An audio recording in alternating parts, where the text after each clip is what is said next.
이어서 합시다. 지금 8주 프로이드 편을 공부를 하고 있죠. 오디푸스 컴플렉스 이제 들어가려던 참이었습니다.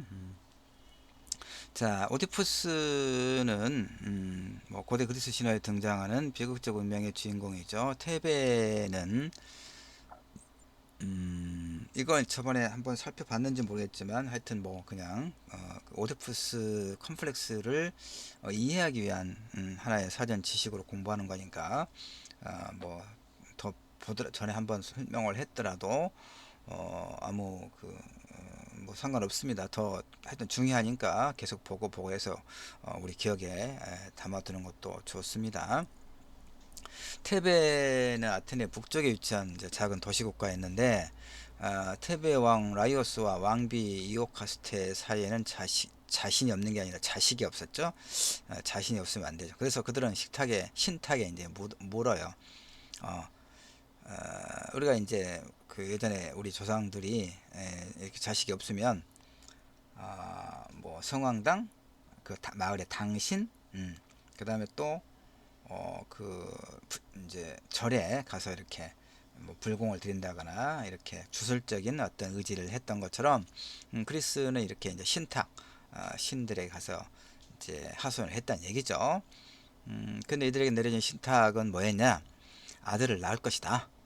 그런데 자라서 아비를 죽이고 어미를 취할 것이다. 이런 굉장히 소름 끼치는 내용의 신탁을 들었다는 이야기죠. 그래서 그날부터 왕 라이오스는 아내와 잠자리를 피해요. 그런데 이제 어느 날 술에 취해서 자제력을 잃고 이 술에 취해 자제력을 잃고 이오가스테와 동침을 해요. 아내와. 마침내 운명의 아들이 태어나네. 이제 걱정이 많죠. 신탁을 피하는 길은 이제 뭐가 있어요? 아들이 자라기 전에 죽여버릴 수밖에 없죠. 그렇지 않으면 아들이 자기를 죽이고 자신의 어머니인 이제 아내의 왕비를 또 취할 거다니. 취한다는 얘기가 무슨 얘기인지 알죠, 여러분? 근데 부모로서 차마 아이를 직접 죽일 수가 없는 거예요. 그래서 꼭 목동에 나오더라고. 목동에게 아이의 양 발목을 밧줄로 꿰어서 묶어서 산속에 버리라 이렇게 명령을 합니다. 근데 또 목동은 또 안 죽여. 안 죽여. 이 조그마하고 예쁜 아이를 차마 그럴 수가 없어. 그래서 그렇게 했다고 말은 하고 아이를 이웃나라 이제 코린토스, 여긴 테베죠 지금. 옆에 이제 코린토스의 목동 친구는 목동이겠죠. 코린토스의 목동에게 맡기고 테베가 아닌 다른 곳에서 아이를 키워달라고 부탁을 해요. 이제 아이가 좀 자랐겠죠. 근데 이제 또 그 코린토스 왕도 또 아이가 없네.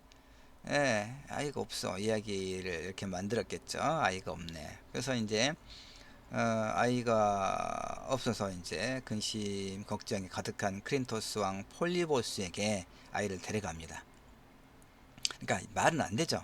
아무리 그 아이가 없다고 하더라도 왕이 이 그 목동이 데리고 온 소위 말하면 근본도 없는 아이를 흔쾌히 받아들여서 그 아이를 양자로 삼았다?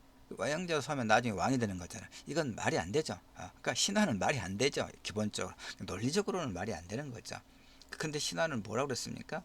당시 문명 이전에 고대인들이 세계를 이해하는 하나의 방식이란 얘기예요. 그러니까 말이 안 된다라고 하지 말고 그렇구나라고 그냥 보면 돼요.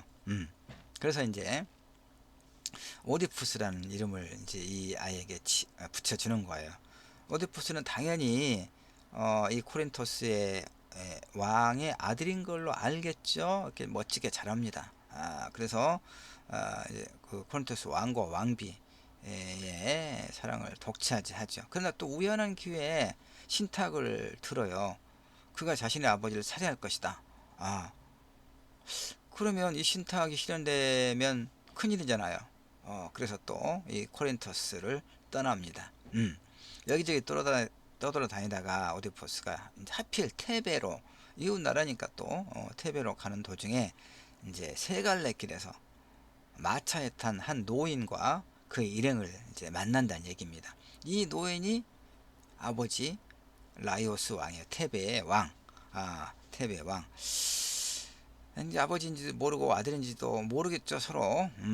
근데 이 노인은 이 라이오스 왕은 또 어디로 가고 있었냐? 하필 그 스핑크스라고 하는 괴물이 이 테베에 나타나서 어려운 수수께끼를 하나씩 내면서 이거 풀지 못하면 다 잡아먹고 있어요. 그래서 이제 이 스핑크스라는 괴물을 어떻게 퇴치하면 좋겠는가? 이걸 이제 델포이로 신탁에 또 이제 물어보러 가는 도중에 이 청년, 그 잘생기긴 했지만 잘 모르는 오디푸스를 만나는 거죠. 근데 둘 다 성비가 좀 성격적으로 문제가 있었나? 서로 비껴라고. 아니, 서로 비껴라고. 조금만 비키면 될 텐데, 네가 비껴라. 서로 먼저 길을 가기 위해 다툰 거죠. 라이오스 왕은 바빴죠. 근데 오디푸스는 바쁠 것도 없는데 뭘 또 이랬나? 젊으니까 그런 거죠. 그래서 이제 라이오스가 이제 왕이기도 하고 또 나이도 먹고 그랬으니까 오디푸스를 이제 버리장머리가 없다. 어른도 몰라보는 그 모욕하고 때리니까 오디푸스가 이제 격분을 해서 다 죽여버려요. 아버지를 죽여버린 거예요. 신탁이 실현돼 버렸네. 그렇죠. 이제 테베에 도착해서 오디푸스는 이 스핑크스, 그 어려운 수수께끼를 풀어서 이제 스핑크스가 낸 어려운 수수께끼를 풀어서 스핑크스를 퇴치합니다. 그러니까 이제 지금 그 이 델포이의 신탁으로 갔다 오겠다는 이 왕은 돌아오지도 않고 도적들을 만나서 죽음을 당했다 이런 소문만 이제 들어오고 그러는 상황이었어. 그래서 이 왕자 그저 왕비는 스핑크스 저 괴물을 퇴치하는 사람과 내가 결혼하겠다. 이렇게 약속을 해놨어요. 그럼 오디푸스가 그걸 했네. 그러니까 이제 왕으로 추대되는 거죠. 왕으로 추대되고 또 이제 그 라이오스 왕비의 약속대로 왕이 됐으니까 이제 뭐예요? 이 왕비를 또 아내로 맞아들이는 거죠. 그 이제 나이 차이는 좀 있겠지만 어쨌든 그래서 라이오스의 아내 저희가 친모죠. 결혼해가지고 아들 둘, 딸 둘을 두네요.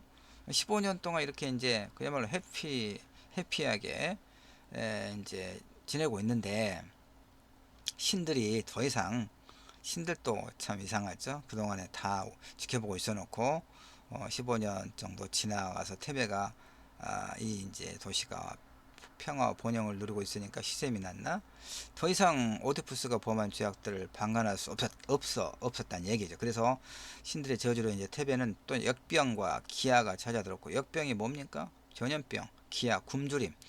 그 모든 백성들이 고통으로 신음합니다. 그 절망한 테베 백성들은 오디푸스를 또 찾아가서 오디푸스가 구원자였잖아요. 스핑크스 괴물을 퇴치했었으니까. 그래서 다시 한번 테베 백성들을 구해달라고 간청하고 있습니다. 그래서 이제 이 오데푸스 왕 이야기는 테베의 오데푸스 궁전 앞에서 탄원하고 있는 백성들이 이제 등장하는 그런 장면에서 시작을 하는데 온 도시를 내리덮친 역병의 재앙에서 벗어나게 해달라고 오데푸스에게 지금 탄원하고 있죠. 근데 마침 오디푸스가 이제 아폴론에게 보낸 그 사자 크레온은 삼촌인데 오디푸스 삼촌입니다. 크레온이 도착해서 선왕이었던 라이오스를 살해한 자를 알아내서 이 역병과 기아를 물리치기 위해서는 그거예요. 아폴로는 이제 신들의 왕, 제왕이죠. 라이오스를 살해한 자를 찾아내서 그를 죽이거나 나라 밖으로 추방해라. 그래야 이 역병에서 벗어날 수 있다. 이런 아폴론의 말을 지금 전해주고 있는 거예요. 그러면 이제 그 범인을 찾아야 되는데 오디푸스가 생각하기에 자기는 아니잖아요. 난 그런 적 없는데 왜 우리 아버지는 저 나라에 버젓이 살고 계시는데 그럴 거 아니에요? 그래서 이제 애언자 테이레시아스에게 물어요. 묻는데 당신이다라고 이야기하는 거예요. 이 애언자가. 그래서 이제 오디푸스는 어, 바로 그대가 이 나라를 더럽히는 불경한 자다라고 이제 말을 다시 이 예언자가 이제 그대다라고 이렇게 이야기했단 말이에요. 그러니까 오디푸스가 이 예언자 당신이 혹시 범인이냐라고 뭐 뭐라 붙였다는 얘기지. 그러니까 아니 당신이야라고 했다는 얘기예요. 근데 오디푸스는 이 말을 믿을 수가 없죠. 그래서 천하민 크레온이 자신을 추방하려고 이 눈먼 예언자를 부추기는 것이 아니냐 이렇게 이제 판단이 돼서 또 크레온과 언쟁을 벌이기도 하고 있습니다. 이때 이제 그 라이오스의 왕비였다가 이제는 오디푸스의 왕비가 된 이오카스테가 등장해서 두 사람의 다툼을 말리는데, 근데 그 신탁의 예언 들었잖아요. 아들을 낳을 것인데 자라서 아비를 죽이고 어미를 취할 것이다. 이 말을 어떻게 보다니까 그러니까 그 예언을 전하면서 오데푸스가 그대가 그러진 않았으니까 그대가 범인은 아니다라고 안심시킵니다. 그런데 오디푸스가 이제 혼란을 일으키는 거죠. 어, 그러니까 아버지를 죽이고 어머니와 결혼하게 되라는 예언과 놀랄 정도로 일치한 것이죠. 이것은 이제 그 크린토스의 왕자로 있을 때 델포이 신전에서 받은 신탁과 똑같더란 얘기죠. 그래서 이제 오데푸스가 이 신탁을 피해서 코린토스를 떠나서 유랑하다가 그 자신의 친아버지 라이오스가 살해된 장소에서 사람을 죽인 일까지 있었잖아요. 다시 시작하겠습니다. 뭐 급한 전화가 와가지고 30초 멈췄습니다. 하여튼 이제 이런 이야기가 있는 거죠. 하여튼 그 나는 범인이 아닌데 이렇게 생각을 하지만 이때 이제 결정적으로 코린토스 이제에서 사자가 옵니다. 아버지가 죽었다. 오디푸스한테 옵니다. 근데 그 코린토스가 죽었다는 부고만 가지고 온 게 아니라 코린토스의 부왕이 사실은 오디푸스의 친부가 아니다. 이 말도 전해주고 옵니다. 그러면 이제 결국은 자기가 범인이네. 예, 그렇게 되는 거죠. 그래서 이제 이 사신의 등장은 저저 신탁 퍼즐이 이제 완벽하게 완성되었음을 알려준 셈이 되죠. 결국 오디푸스는 친부 살해범이자 친모와 결혼한 피에르나가 돼버린 거죠. 그래서 궁전으로 뛰쳐들어간 이오카스테 왕비, 이는 목을 메어 자살하고 이어 뒤를 쫓아간 오디푸스는 이오카스테 브로치로 자신의 두 눈을 찌릅니다. 그래서 이제 이것이 오디푸스 비극의 이야기예요. 근데 이제 프로이드는 인간의 원초적인 그 잠재의식, 무의식, 그 리비도라고 했잖아요. 성적 욕망, 이걸 분석하기 위해서 이 신화를 끌어온 거예요. 그래서 이름도 이제 오디푸스 컴플렉스라고 붙이는 거죠. 모든 유아는 어머니에게 최초의 성적 충동을 느낀다. 아, 글쎄요. 이건 좀 우리가 상식적인 수준에서는 사실 잘 이해가 안 되죠. 좀 이해가 안 돼요. 이건 정서적으로 아마 동의하고 싶지 않은 그런 마음이 있는 것 같아요. 근데 어쨌든 프로이드는 이렇게 이제 주장을 해요. 모든 어린아이는, 특히 남자아이를 말합니다. 그러니까 이제 프로이드가 그 페미니스트들에게 비난받는 게 바로 이것이기도 해요. 모든 유아는, 남자아이는 어머니에게 최초의 성적 충동을 느낀다. 그리고 어머니를 독점하려는 욕망을 갖는다는 얘기예요. 욕망을 갖는다. 그래서 이제 그런데 아버지가 소위 연적이잖아요. 그쵸? 내가 어머니를 독점하고 싶은데 아버지가 있네. 그러니까 아버지에 대한 지형과 저기를 품게 되더라 이거예요. 이것이 소위 오디푸스 콤플렉스예요.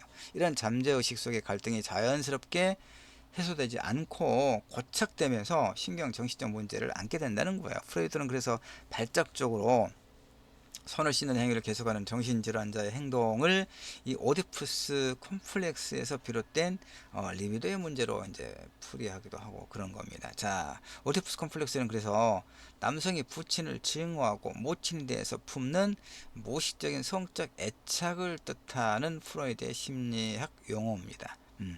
프로이드가 자라난 비엔나의 오스트레일리아 빈이라고도 하고 비엔나라고도 하고, 비엔나의 상류 사회는 물론이고 프로스트가 성장한 프랑스 사회 역시 아이가 태어나자마자, 유럽은 그랬나 봐요, 유모 손에 맡겨주고 하루 종일 어머니를 만나볼 수 있는 시간은 그리 많지 않았다는 얘기예요. 따라서 아이의 눈에 비친 어머니는 마치 여신과도 같이 빛나는 존재고 아버지는 그런 어머니를 독차지한 압제자로 보일 거란 얘기예요. 그러나 이제 이런 해석은 아까도 얘기했지만 프로이트 생존 당시에도 그렇고 생존 당시부터 상당한 많은 그 비판에 부딪힙니다. 인간의 심층 심리를 파헤친 프로이드의 목적에도 그 부합하는가에 대한 의심을 많이 이제 제기받았다는 얘기죠. 왜냐하면 자, 갓 태어난 아이에게 세상과 자신은 구분되지 않죠. 신생아는 자신의 내부와 외부를 아직 구분하지 못하기 때문인데, 이 시기에 세상 모든 것은 오로지 악의 욕망을 만족하는 수단으로만 존재하죠. 그러니까 이를테면 배고프다고 아무리 이제 그러니까 배고파도 울죠 아이는. 그다음에 이제 뭐 배변을 해서 또 우는 거고, 이게 이제 아이의 언어 의사소통인데, 시간이 가면서 배고프다고 아무리 울어도 엄마가 젖을 주지 않을 때도 있음을 이제 알게 돼요. 뭐 엄마가 어떤 사정이 있었겠죠. 이걸 이제 깨닫게 되는 거야. 이를 통해 최초의 트라우마를 갖게 된다는 거야 아이가. 그래서 아이는 채워지지 않는 욕망의 배고픔을 실감하게 되더라. 그래서 생후 첫 번째 맞이하는 이런 트라우마의 뒤에서 3살에서 이제 5살 무렵이 되면 두 번째 트라우마를 갖게 되는데, 이것이 바로 오디푸스 콤플렉스다라고 이제 이야기합니다. 자신의 성적 능력을 원시적이나마 의식하게 된 아이는 엄마의 사랑을 독점하고자 하지만 항상 방해꾼 아버지의 존재를 무시할 수 없다는 얘기예요. 그래서 아버지를 제거하고 엄마와 나 이렇게 둘만의 천국을 만들어 보려는 환상을 품기도 하지만, 자신보다 몸집도 크고 현명한 아버지를 도저히 이길 수는 없는 거죠. 이런 불손한 생각을 들켰다가는 이제 큰일 나죠. 공포심이 떨리는 거. 이때 아이가 택할 수 있는 방법은 뭡니까? 회피하죠. 회피. 어머니에 대한 독점욕을 이제 아버지한테 양보해요. 아버지 존재를 수용한다는 얘기죠. 그래서 어머니로부터 사랑받고 아버지로부터는 인정받는 사회 구성원으로 이렇게 거듭 태어나는 거죠. 이것이 이제 2차 컴플렉스를 극복하는 하나의 과정이라는 얘기입니다. 이런 타협을 수용하는 거죠. 이렇게 타협을 수용하는 것이 프로이드가 모든 인간의 임무다. 이게 이제 오디푸스 컴플렉스의 그 해소 과정이 되는 거야. 만약 이제 이렇게 되지 않으면 이제 그 어떤 이제 감옥에 가는 거죠. 이런 프로이드의 깔끔한 설명이 얼마나 아이들 내면 세계 현실을 반영하고 있는지는 사실은 누구도 자신 있게 이야기할 수 없을 거예요. 아이의 내면을 우리가 들여다볼 수가 없으니까. 프로이드가 살아있을 때도 이제 그 이런 의견에 반대하는 생각들이 많았습니다. 이후에 정신 분석가들에 의해서 끊임없이 새로운 해석이 내려치죠. 다만 오디푸스 콤플렉스가 인간이 피할 수 없는 어떤 근원적인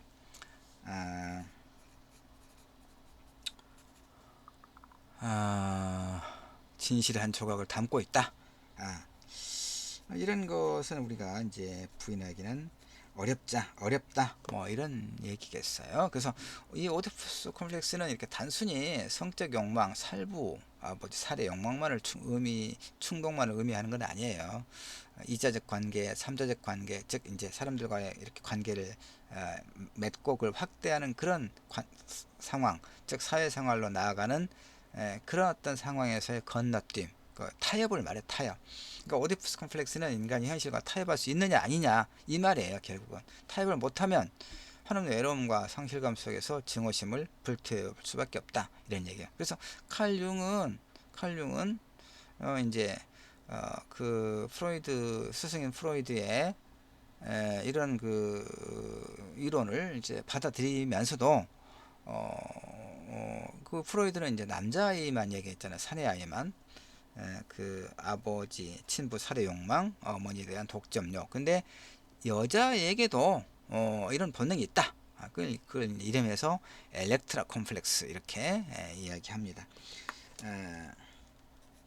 엘렉트라 콤플렉스라고 이야기를 하지요.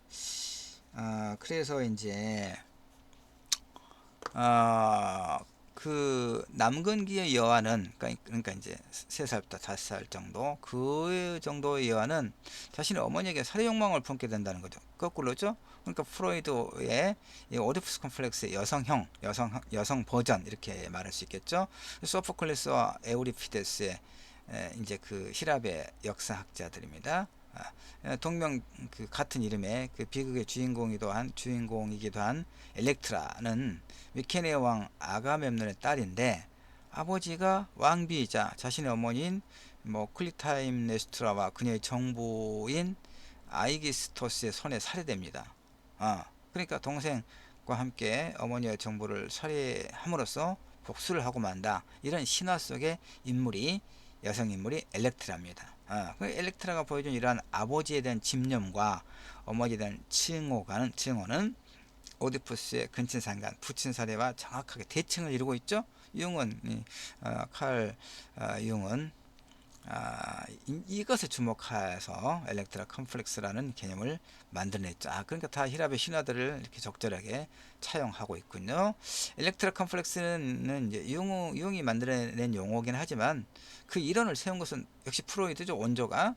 그러니까 여아는 아버지가 가지고 있는 남근이 자신에게는 없다는 사실을 깨닫고 이를 부러워하는 한편 자신에게 남근을 주지 않은 어머니를 원망한다. 이와 같은 여성의 남근 선망이 그 여아로 하여금 콤플렉스를 갖게 하는 근본적인 원인이다. 이런 여아가 성장함으로써 어머니의 여성성과 자신을 동일시하는 한편 초자가 형성될까지 슈퍼에고가 형성될까지 지속된다라고 또 프로이드는 보는 거예요. 그래서 이 엘렉트라 콤플렉스는 오디푸스 콤플렉스와 대비되고 있기는 하지만 그처럼 중요시 되지는 않습니다. 왜냐 여아에게는 것의 불안으로 인한 것의 콤플렉스의 형성이 불가능하기 때문에. 그래서 프로이드는 두 개념이 대칭적이지 않다고 본 거예요. 부모 중 하나를 사랑하고 동시에 다른 하나를 경쟁자로서의 증오의 대상으로 보는 것은 남자의 아이뿐이다 라고 프로이드는 주장하는 거예요. 하지만 프로이드의 이런 주장은 또 이제 이 프랑스 여성 이론가들 아까 얘기했던 그 페미니스트들에 의해서 거부되고 또 극복된다 이런 얘기입니다. 자, 정리를 좀 해야 될 것 같습니다. 프로이드가 인간을 그렇다고 해서 성욕의 노예에 불과한 존재로 본 건 아닙니다. 그가 발견했던 것은 단순히 억압된 성적 욕망과 이로 인해 그 비롯된 질투심만은 아니었어요. 그 자아와 이드에서 인간은 리비도의 지배를 받는다. 성적 에너지, 성적 욕망의 지배를 받는다고 주장은 하지만 인간의 심리가 리비도의 충동을 갖는 이드와 합리성의 영역인 자아와 규범적인 초자의 세 영역으로 나누어진다. 이들은 사회적 금기나 도덕 윤리에 따라 형성되는 초자에 의해 억압된다 이렇게 설명을 해요. 그래서 프로이드의 관심은 꿈에서 그치지 않았단 말이에요. 그러니까 사소한 어떤 그 실수, 말 한마디 실수도 그의 어떤 무의식의 반영이다. 이렇게 이제 이야기하는 겁니다. 그 이드와 이드 개인의 무의식 속에서 선천적으로 가지고 있는 본능적인 에너지의 원천을 이드라고 합니다. 쾌락을 추구하고 불쾌를 피하려는 그런 원리만을 따르는 것이죠. 초자와 자아의 통제를 받는 것. 에고는 뭡니까? 자아라고 말하는 거. 성격을 실행하는 기능, 이드와 초자의 통합자, 외부 세계와 내부 세계 통합자.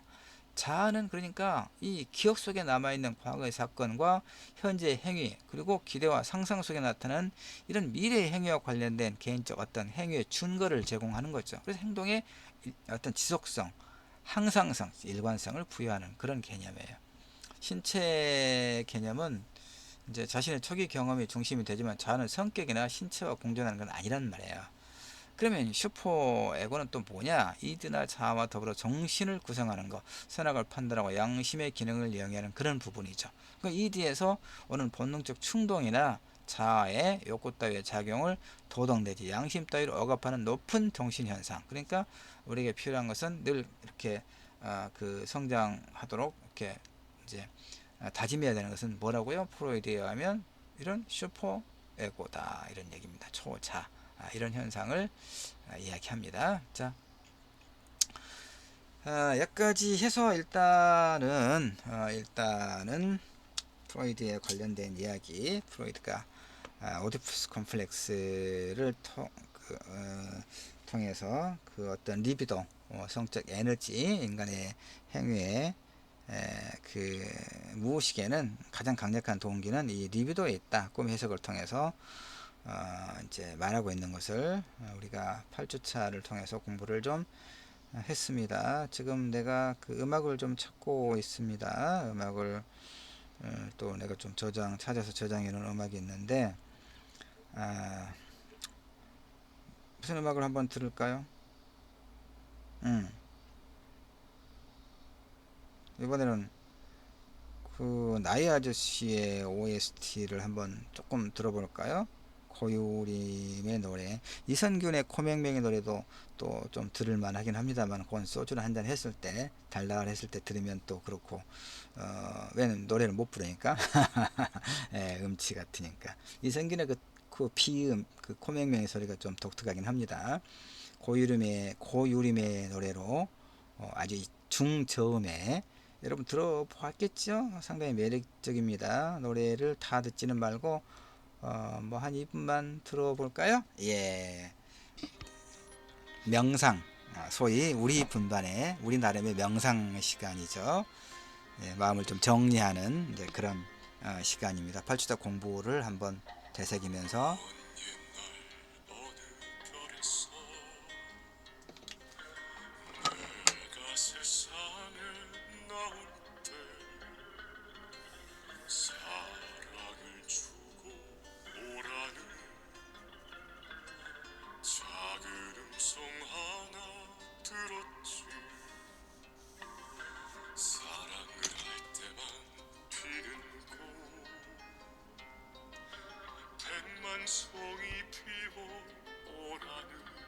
이선균이 노래 목소리 같기도 해요. 보니까 또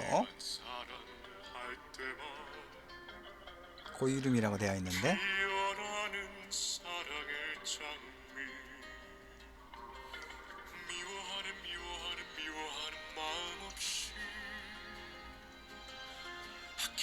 아낌없이 사랑을 주기만 할 때 수백만 송이 백만 송이 백만 송이 꽃은 피고 그립고 아름다운 내 별나라로 갈 수 있다는.